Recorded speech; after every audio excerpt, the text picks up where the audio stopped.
दोस्तों नमस्कार।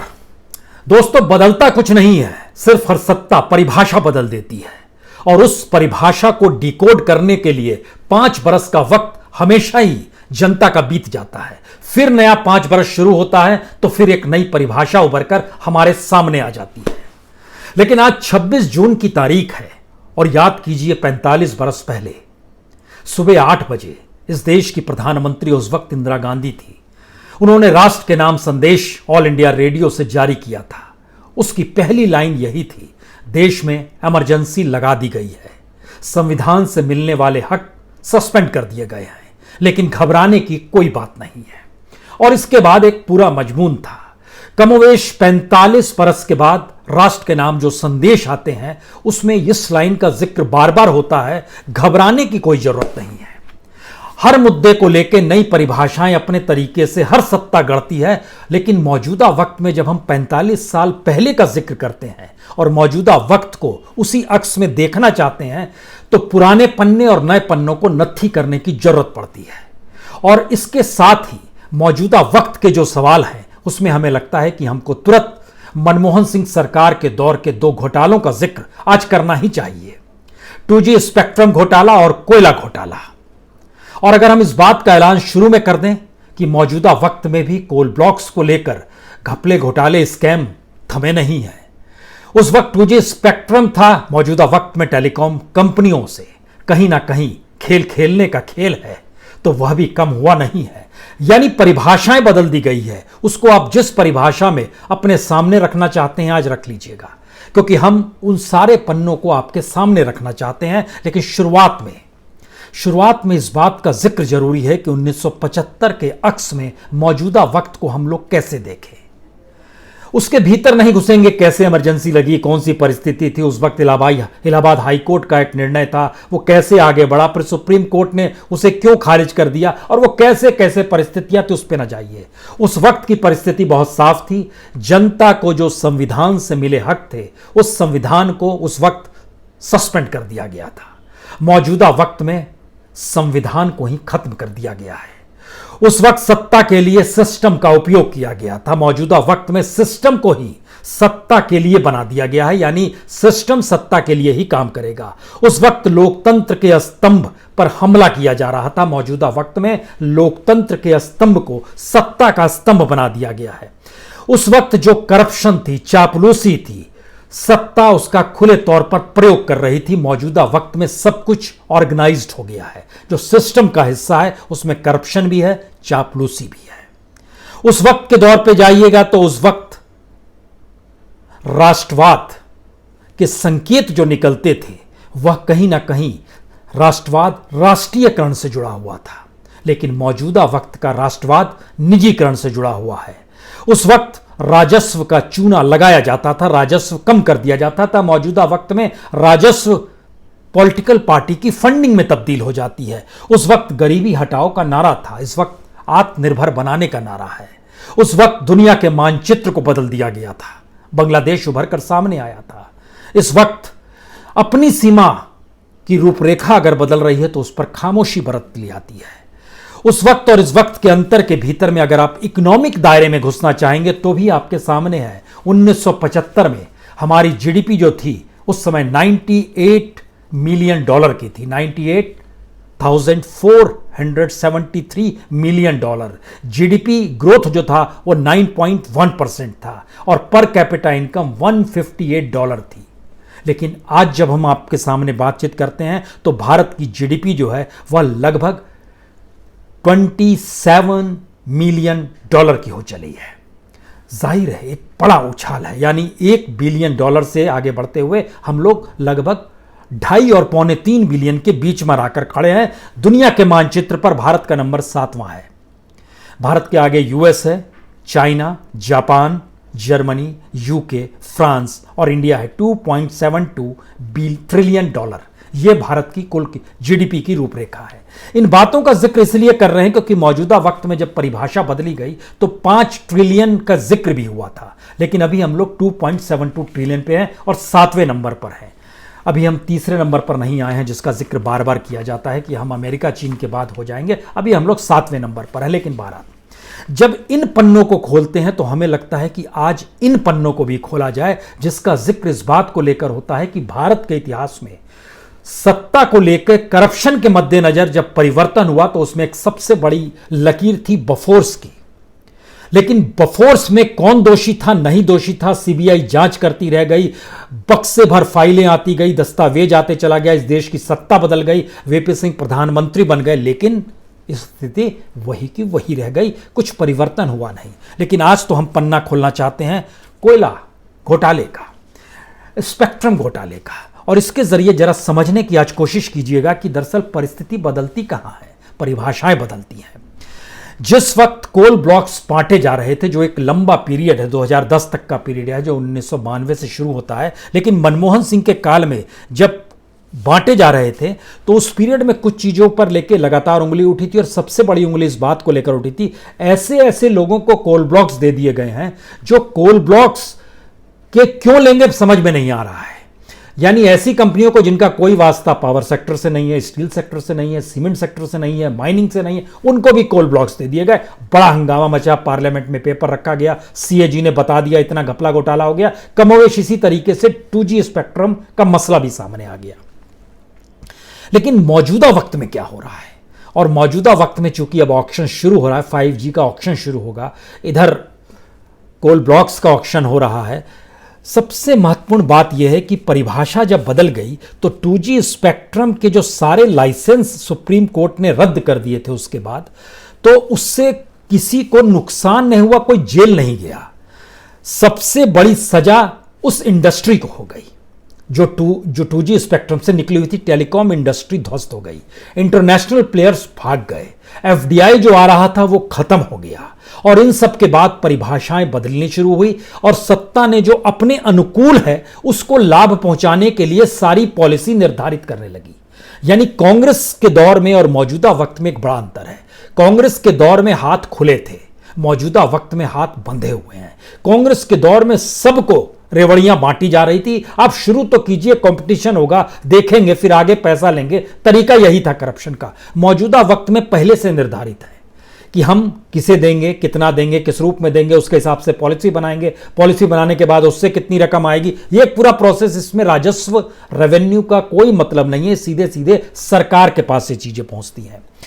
मौजूदा वक्त का सच यह है कि जो एजीआर कहते हैं, एजीआर के जरिए जिस बात का जिक्र होता है, जो सरकार ने जो टेलीकॉम कंपनियों पर लगाया हुआ है 1.13 लाख करोड़ जो उनसे वसूली करनी है, उसकी परिभाषा ही यह कर दी गई कि जिस कंपनी ने टेलीकॉम कंपनी से जुड़ी हुई है उसका जो टोटल रेवेन्यू है उसका परसेंटेज हम तय करेंगे, इतना लेंगे। नियम कहता है अंतर्राष्ट्रीय तौर पर कि जो टेलीकॉम से रिलेटेड सर्विस की जो कमाई है उससे जुड़ी हुई आप कमाई लेंगे जो आपको वसूलना है। लेकिन आपने क्या किया, पूरी इंडस्ट्री, एक हिस्सा तो ये हो गया। दूसरी स्थिति ये हो गई कि जब अपने मित्र का, अपने करीबी का, अपने चहेते का जब टेलीकॉम इंडस्ट्री में एंट्री हुई तो उसकी एंट्री के साथ उसने रकम अचानक झटके में घटा दी। बहुत अच्छी बात है, उपभोक्ताओं को फायदा होगा। जो नया शख्स मार्केट में आया उसने कीमतें घटा दी। कीमतें घटाने के बाद उसने सारी बाकी कंपनियों के सामने एक ऐसी चीजें शुरू कर दी कि उनको झटका लग गया, ये क्या होगा, अब कैसे चीजें चलेंगी।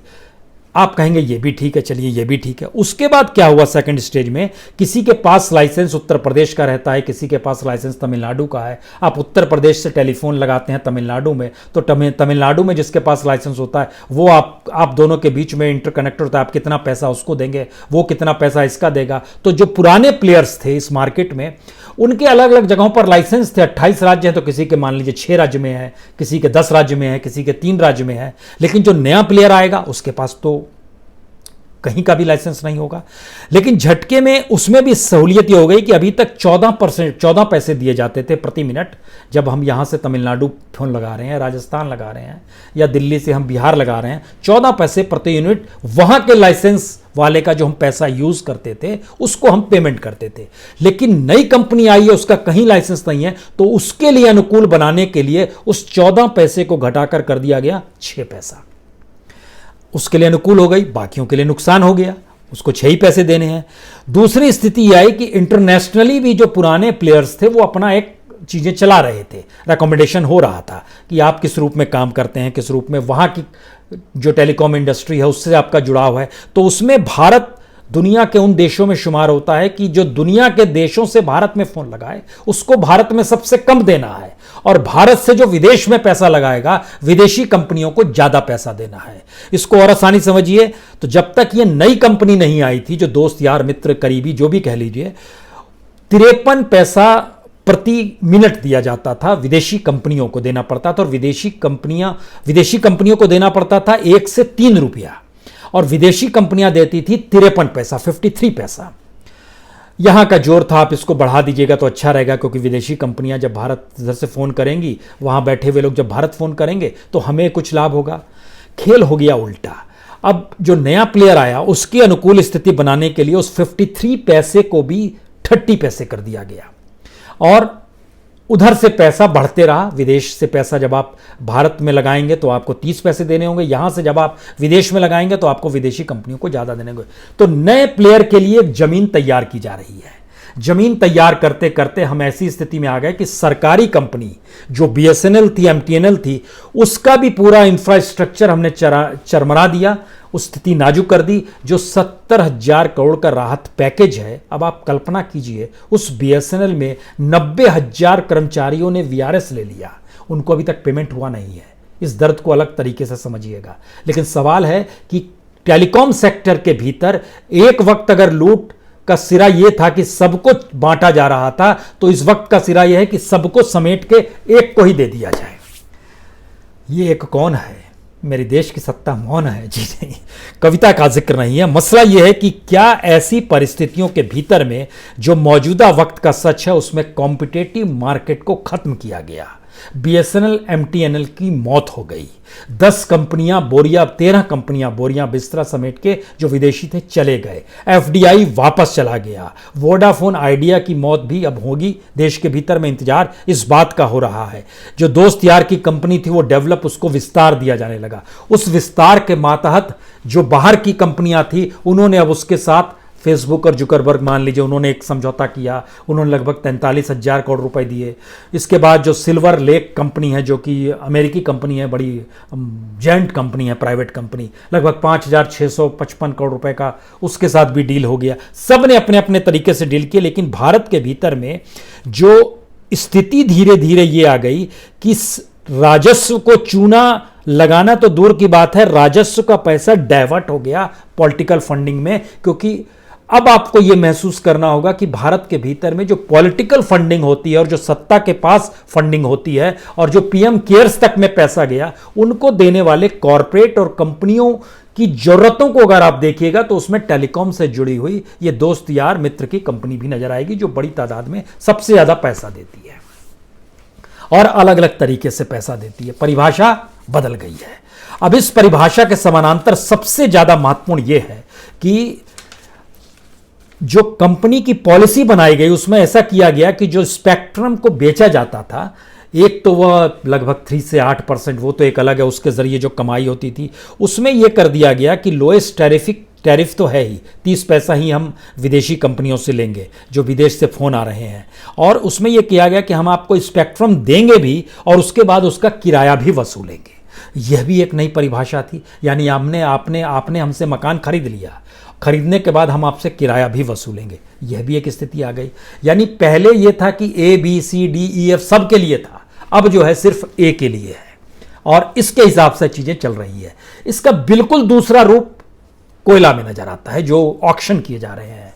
आपको जानकर हैरत होगी कि जो बड़े बड़े आरोप लगे और सुप्रीम कोर्ट तक में मामला गया, उसमें इस बात का जिक्र था कि जो पर्यावरण को दरकिनार कर दिया जाता है, जो कोल ब्लॉक्स बांटे जा रहे हैं, उस कोल ब्लॉक्स के दायरे में टाइगर रिजर्व आ रहा है, उस कोल ब्लॉक्स के दायरे में घने जंगल आ रहे हैं, उस कोल ब्लॉक्स के दायरे में पर्यावरण का कितना नुकसान होगा यह भी आ रहे हैं, फ्लोरा फाउना किस तरीके से खत्म होगा। यानी बहुत सारी चीजों का जिक्र लगातार होते रहा, और उस वक्त की सरकारों ने कोल ब्लॉक्स को इस आधार पे रद्द भी किया कि दरअसल खासतौर से जो टाइगर रिजर्व का इलाका है उस क्षेत्र में ना आए, जो पर्यावरण को नुकसान पहुंचाने वाली है उसको वो ना आए। लेकिन मौजूदा वक्त में वो सारी चीज़ दरकिनार हो गई। मौजूदा वक्त में जब कोल ब्लॉक्स को लेकर इस बात का जिक्र हो रहा है कि हम कोयला बेचेंगे और उसके ज़रिए कितना लाभ होगा, क्या होगा, इसका डाटा बताया गया कि दरअसल 41 खदान जो है, हम इसको जब कोल ब्लॉक्स में बेचेंगे तो इसमें लगभग 2.5 लाख नौकरियां होंगी, 2,80,000 नौकरियां आ जाएंगी, 33,000 करोड़ से ज़्यादा निवेश हो जाएगा, 20,000 करोड़ की सालाना कमाई राज्यों की हो जाएगी। ये सब बताया गया है। ये होगा या नहीं होगा, इसको जरा हम लोग समझ लें, क्योंकि मौजूदा वक्त में परिभाषा बदल दी गई है। उससे पहले एक चीज़ जान लीजिए कि जो कोयला उत्पादन भारत में होता है वो तकरीबन 72 करोड़ टन होता है, और जो आयात हम लोग करते हैं, जो पिछले साल की जानकारी दे रहे हैं, लगभग 24 करोड़ टन आयात किया। दोनों को मिला दीजिएगा तो लगभग 97 करोड़ टन हम लोग का कोयला था। लेकिन कोयले की खपत देश में 88 करोड़ टन की हुई, यानी 9 करोड़ टन ज़्यादा ही था। तो आयात अभी भी हो रहा है। जो आयात कोयला किया जाता है वो ज़्यादातर इंडस्ट्रीज़ के लिए होता है, क्योंकि हमारे यहाँ वो कोकिंग कोल होता ही नहीं है। तो इंडस्ट्री के लिए ये कोल ब्लॉक्स ऑक्शन नहीं किए जा रहे हैं। तब किसके लिए किए जा रहे हैं, आपके जहन में अगला सवाल होगा। उसका जुड़ा हुआ सवाल यह है कि इस मौजूदा वक्त में देश के भीतर में तकरीबन 14,800 करोड़ टन कोयला का भंडार है, और ये ऐसा भंडार है जिसके लिए जंगल के भीतर के कोयला खदानों को खोदने की जरूरत नहीं है, लेकिन फिर भी आप खोदेंगे। और जो कोल इंडिया का विजन है 2030 का, उसमें बताया जा रहा है कि 10 साल के बाद भारत को तकरीबन 150 करोड़ टन की जरूरत पड़ेगी। तो 150 करोड़ टन की कोयले की जरूरत पड़ेगी, और 14,800 टन जो है इतना कोयले का भंडार, तो उसकी जरूरत की मतलब जंगल खोदने की जरूरत है नहीं। और इन सब के बीच एक सच यह भी है कि हमको जितनी ऊर्जा कोयले की चाहिए, धीरे धीरे हम लोग जो अल्टरनेटिव एनर्जी की दिशा में बढ़ रहे हैं, जिसमें सौर ऊर्जा है, पवन ऊर्जा है, बायोमास है, हाइड्रो है, न्यूक्लियर है, ये सब अगले 10 बरस में माना जा रहा है कि यह भी लगभग 50% तक आ जाएगा।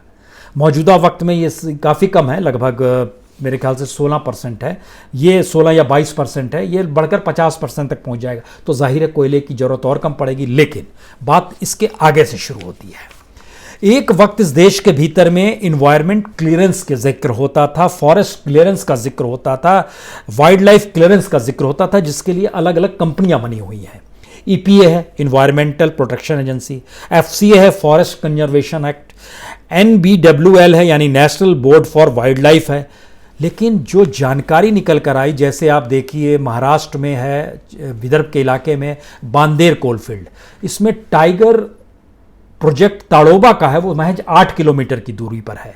और इसको लेकर 2010 में भी सवाल उठे थे, और अटल बिहारी वाजपेयी के दौर में भी सवाल उठे थे। दोनों सरकारों ने इसको रद्द कर दिया था कि यहां खदान नहीं देंगे। लेकिन मौजूदा वक्त में ये खदान भी, बांदेर का भी, ऑक्शन के लिए तैयार है।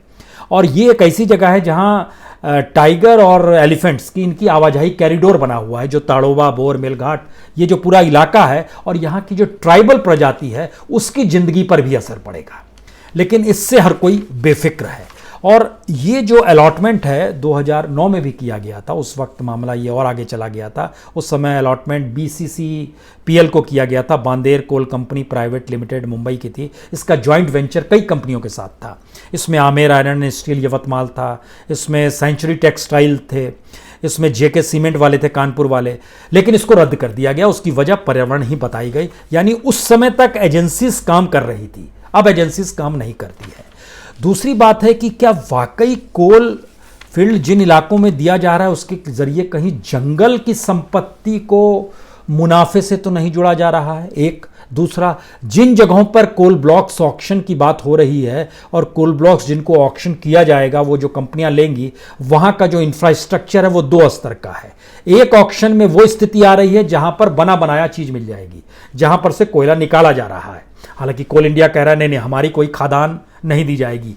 लेकिन कोल इंडिया से बड़ा तो भारत सरकार होता है, और भारत सरकार कह रही है कि दिया जाएगा, तो आप कुछ नहीं कर सकते हैं। लेकिन बहरहाल मुश्किल यह है कि इस दायरे में अब वर्धा में जो बापू की कुटिया है, वह भी कहीं कोयले खादान के जो ब्लॉक्स हैं उसके दायरे में आ रहे हैं। आनंद वन भी आ रहा है, आनंद वन जो कि विनोबा भावे जी से जुड़ा हुआ है, और स्थिति ये बिगड़ती जा रही है कि जो टाइगर रिजर्व, जो कोयला खदान की स्थिति थी, वह धीरे धीरे किस रूप में कहाँ तक जाएगी, ये इसलिए चौंकाने वाली स्थिति आती जा रही है क्योंकि वर्धा के जो 14 क्षेत्र हैं, जिन इलाकों में कोयला खदान है, जहाँ आने वाले वक्त में ऑक्शन होना है, उसमें किलौरी है, मनौरा है, बारंज है, चिनौरा है, माजरा है, बेलगांव कैसर है, जो पूर्वी दक्षिणी वरोरा का इलाका है, जारी जमानी का, लोहारा का इलाका है। ये सारी स्थिति हम ये बता रहे हैं क्योंकि इस इलाके में तकरीबन 4781 मीट्रिक टन कोयला वहाँ पर ज़मीन के नीचे है और 1931 मीट्रिक टन कोयले का जो ब्लॉक है उसके दायरे में आनंद बना रहा है। तो हम एक ऐसे प्रॉफिट की दिशा में बढ़ना चाहते हैं जहाँ पर महत्वपूर्ण नहीं है कि टेलीकॉम इंडस्ट्री डूब जाए, महत्वपूर्ण ये नहीं है टेलीकॉम इंडस्ट्री के भीतर में प्लेयर्स खत्म होते चले, हमें मुनाफा चाहिए। इसका राजस्व से कोई लेना देना नहीं है। ये नहीं है कि देश का राजस्व बढ़ जाएगा, ये सीधे सीधे एक नए तरीके की परिभाषा है मुनाफा बनाने कमाने की, क्योंकि एक ऐसी परिस्थिति गढ़ी जा रही है। और इसके ठीक समानांतर, इन दोनों परिस्थितियों के ठीक समानांतर का अगला सबसे बड़ा सवाल जो बार बार उभर कर हर किसी के सामने आता है, अगर ये परिस्थिति है तो क्या लोकतंत्र की परिभाषा मौजूदा वक्त में बदल गई है, या फिर इंडियन मार्केट इकोनॉमी की फिलॉसफी बदल गई है, या फिर कंज्यूमर को लेकर जो मार्केट इकोनॉमी होती है सरकार ने उसकी रूपरेखा भी बदल दी है, या फिर इस देश में संविधान और नागरिक के बीच जो संबंध है, जो संविधान लोगों को हक देता है, उसकी परिभाषा भी बदल दी गई है। तो 26 जून के अक्स में जब हम 1975 की इमरजेंसी को देखना शुरू करेंगे तो हर दायरे में आपको समझ में आना शुरू होगा कि उस समय तक की परिस्थितियां में नजर आ रहा था किससे आपको लड़ना है। आपको इंदिरा गांधी से लड़ना है, आपको कांग्रेस से लड़ना है, उस वक्त लगी इमरजेंसी से लड़ना है। तो एक लड़ने के लिए विपक्ष की पॉलिटिकल पार्टीज और जेपी भी खुद जो थे खड़े हुए थे, उनके सामने दृश्य सामने था, नजर आ रहा था। मौजूदा वक्त में हर चीज ऑर्गेनाइज्ड वे में की जा रही है। ऑर्गेनाइज्ड क्राइम हो गया, सिस्टम का हिस्सा हो गया, ऑर्गेनाइज्ड करप्शन हो गया, सिस्टम का हिस्सा हो गया। और खासतौर से हमने जो कोयला और टेलीकॉम कंपनियों का इसलिए आपसे जिक्र किया है कि जरा समझने की कोशिश कीजिए। उस वक्त सत्ता बदल सकती थी 2014 में, जब आप कोयला गेट और स्पेक्ट्रम घोटाले का जिक्र करते। मौजूदा वक्त में घोटालों की बात उठाकर सत्ता नहीं बदली जा सकती है। उसके लिए आपको उन परिस्थितियों को पकड़ना होगा जहां इस परिभाषा को आप डिकोड करते हुए उस बात को समझ सकें कि दरअसल मौजूदा वक्त में परिभाषा स्टेट को खत्म करते हुए पॉलिटिकल पार्टी की दिशा में बढ़ गई है।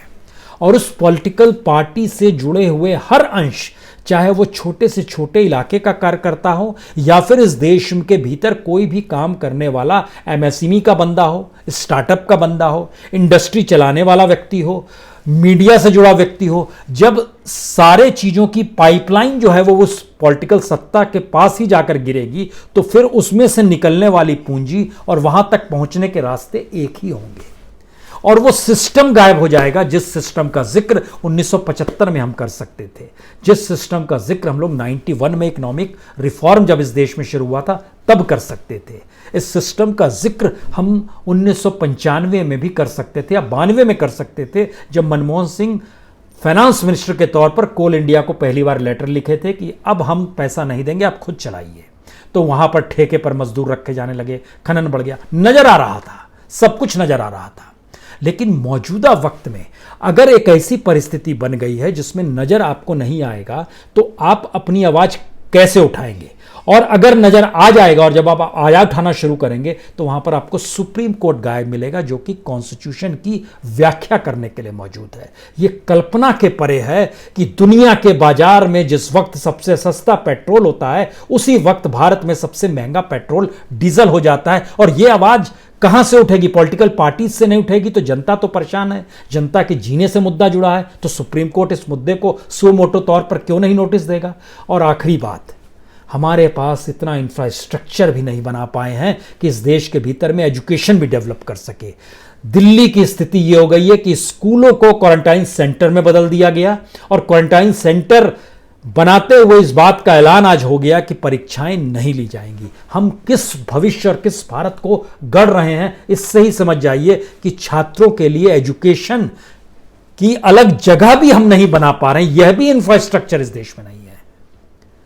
अस्पताल नहीं, क्वारंटाइन सेंटर नहीं, तो स्कूलों को यहां आपने तब्दील कर दिया। वो बच्चे क्या कर रहे होंगे? वो परीक्षा भी नहीं देंगे, फिर वो आगे जाएंगे। यानी एक ऐसी अजीबोगरीब सिचुएशन है। और इसमें अगर हम जिक्र करें 26 जून 1975 का, तो उस वक्त की परिभाषा और इस वक्त की परिभाषा में जमीन आसमान का अंतर है। इसे बस समझ जाइए, सब खेल समझ जाइएगा। बहुत बहुत शुक्रिया, बहुत बहुत शुक्रिया।